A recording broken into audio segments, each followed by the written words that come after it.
সাংবাদিক বন্ধুরা, আপনারা দুদিকে ছিলেন, এখনো আছেন।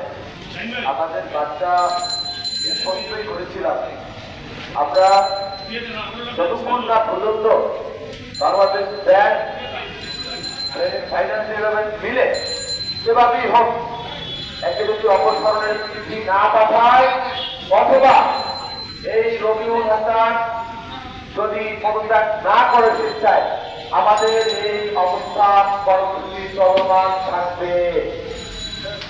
আমরা একই সাথে বলতে চাই, আমরা শুধু উত্তরা ব্যাংকই বলছি না, এদেরকে যারা চালাচ্ছে, যারা নির্দেশ দিচ্ছেন, এই দুরুন্নাহারের মতো বাংলাদেশ ব্যাংকেও যারা রয়েছেন, এদেরকেও কিন্তু আমরা ধর্ম করে দিচ্ছি।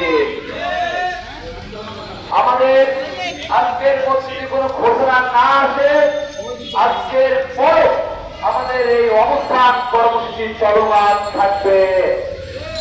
শুধু উত্তরা ব্যাংকে নয়, আমরা রাজপথ থেকে শুরু করে বাংলাদেশ ব্যাংকেও আমরা ঘেরাও কর্মসূচি ঘোষণা দিচ্ছি।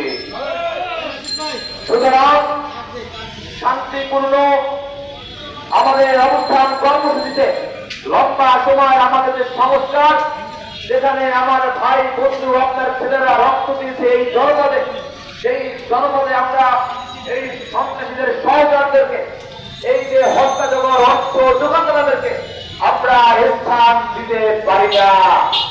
কারণ তাহলে আমার ভাই বন্ধু শহীদের সাথে আমাদের বেইমানি করা হবে। আমরা বেইমান হতে চাই না। আমাদের সংস্কার এটা চলমান থাকবে। এটা শুধু উত্তরা ব্যাংকে নয়, প্রতিটা সেক্টরে আমাদের এই সংগ্রাম চলবে। আমাদের অবস্থান শান্তিপূর্ণ কর্মসূচি, এখানে আমরা বাস্তবতা থাকবো। এর মধ্যে যদি কোনো ঘোষণা না আসে, তাহলে আগামীকালও আমাদের এই কর্মসূচি চলমান থাকবে। সবাই সাথে